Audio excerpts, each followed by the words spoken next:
What do we learn? What is new about this exhibition of Bacon and his portraits? I think what we've tried to achieve with this exhibition is thinking about Bacon on a more personal level, a more intimate level. I think sometimes in recent years we've used the sort of vehicle of philosophy to think about his ideas, which are very important, and that's completely valid.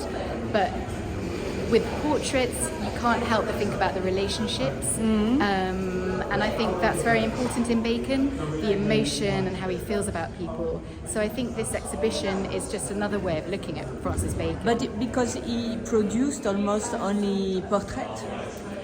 He did. I mean, there is a lot more to Bacon's work. I mean, there's the but amazing... But is it like 70% of his work is about portraits? And actually, so it's quite surprising that this is the first institutional exhibition devoted to his portraits for 20 years. That's surprising, right? Yeah, exactly. But in fact, it really reveals his obsession. For example, his obsession about motion, I think. Yes. In a way, he seems to adapt the idea of cubism to his work. Yeah, 100%. Yeah. Don't you think? Yeah. In a tormented way. Yeah. It's the movement that creates the energy that I think is the way that he wants people to feel about the sitters on his canvas, you know, rather than knowing anything about them. He wants, and I think that's the cubist, but also thinking about photographs, blurred photographs of movement.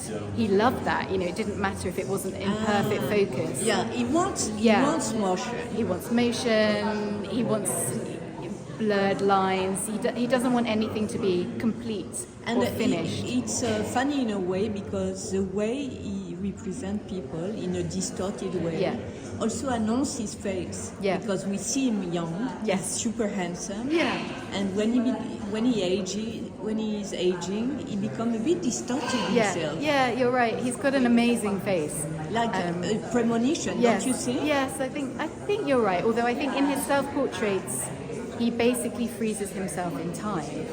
He becomes this kind of essential Bacon, and he doesn't really age. It's not like Rembrandt, where he's tracking his life through his physical appearance. With Bacon, it's more that the painting that we have at the very beginning of the show shows him when he's 78, and he doesn't look 78. He looks sort of, there's no age to him really. And I think, but he definitely acknowledges, I think, that he has a very unusual face, and that he sort of pulls it and, you know, pulls it apart. But he dares in his portrait to put some black surface. He's surprisingly, I think he was quite vain in his reality, but in his portraits he's not vain. He distorts himself, he pulls it apart, he makes himself ugly.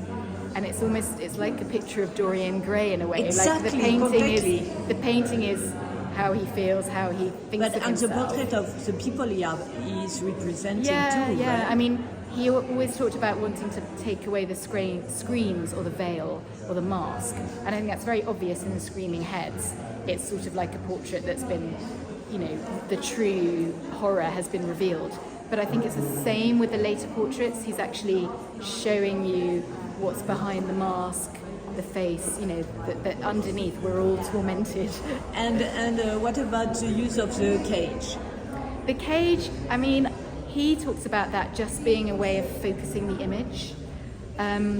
You'll see that he gradually stops using it, but he always uses kind of architectural construction in order to create an amazingly focused composition. And he was an architect. He was a designer, he was a furniture designer, and you also see that in the show. Amazing, and even the use of the colours. Yeah, and the colours, Merci beaucoup. You're Thank welcome. You.